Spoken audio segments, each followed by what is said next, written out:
In the name of the Father, of the Son, and of the Holy Ghost. Amen.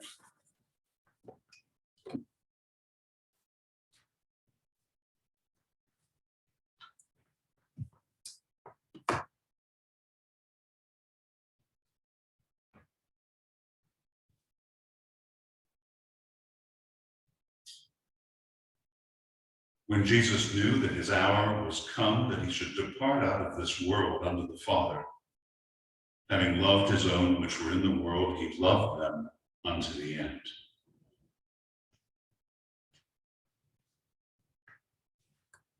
This week, which had begun in a triumphal procession, reminiscent of the arrival of a conquering general into a city, having returned from conquest in a foreign land,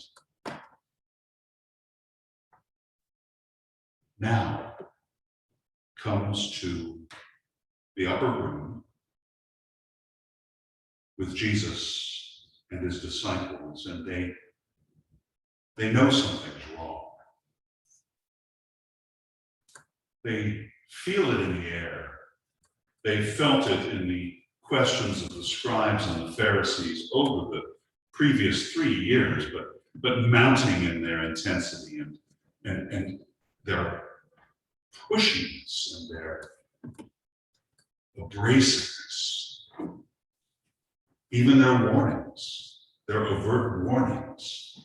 We're going to get you, has been said to Jesus overtly and covertly, time and again.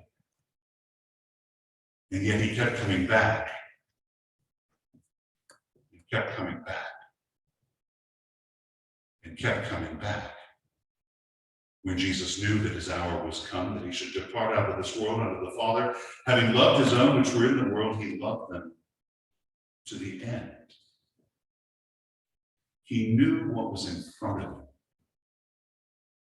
And he entered Jerusalem anyway, and not through a side gate, and not quietly, but on a donkey, with hallelujah and palms. He made an entrance, drew attention to himself, thereby signed his own death warrant. And so we are come with the disciples to the upper room. That moment when the 12 were gathered together with their master, and one of them knew, and Jesus had that gnawing feeling because he sensed it in him. One of them was going to betray Jesus. One of them would lead his tormentors to him just a few short hours later. But at that moment, they were together. They were together for a meal. And so we, the church, having put off the Gloria, this evening say it at the altar, having put off the white vestments all of Lent, take them on this night as we commemorate the institution of the Eucharist at that Last Supper, which became the first Lord's Supper. And we imitate Jesus, who washed his disciples' feet, as we take his command to do likewise to one another. Symbolically, yes. Because as he noted to Peter, who never seemed quite to get it, I don't need a bath. We don't need a bath. We take baths. We need to be clean.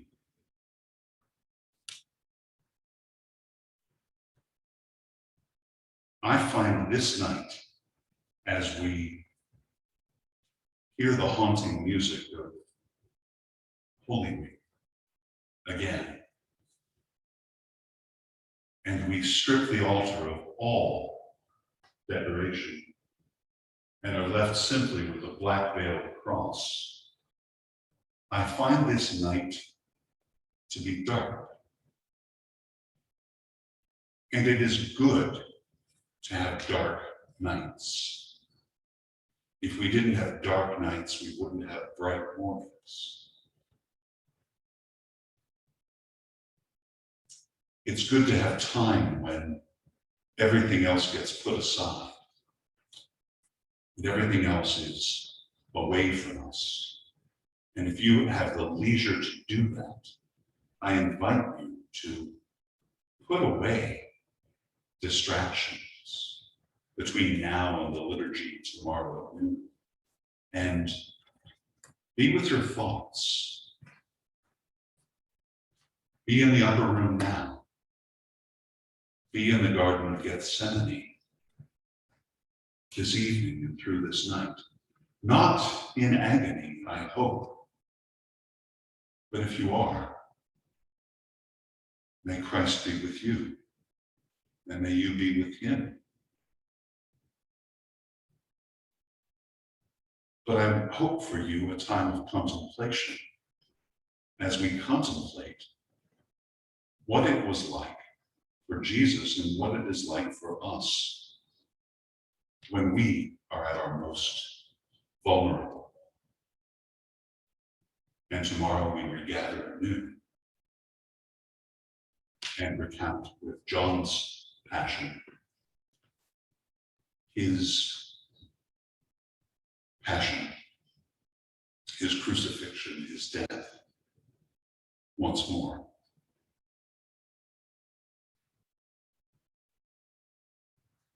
But even now, we thank God as we look forward to that Easter morning,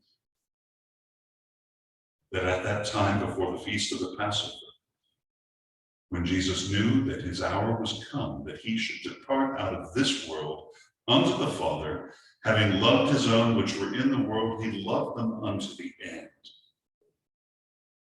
And supper being ended, the devil now having put into the heart of Judas Iscariot, Simon's son, to betray him, Jesus, knowing that the Father had given all things into his hands, and that he was come from God and went to God, he riseth from supper and laid aside his garments, and took a towel and girded himself.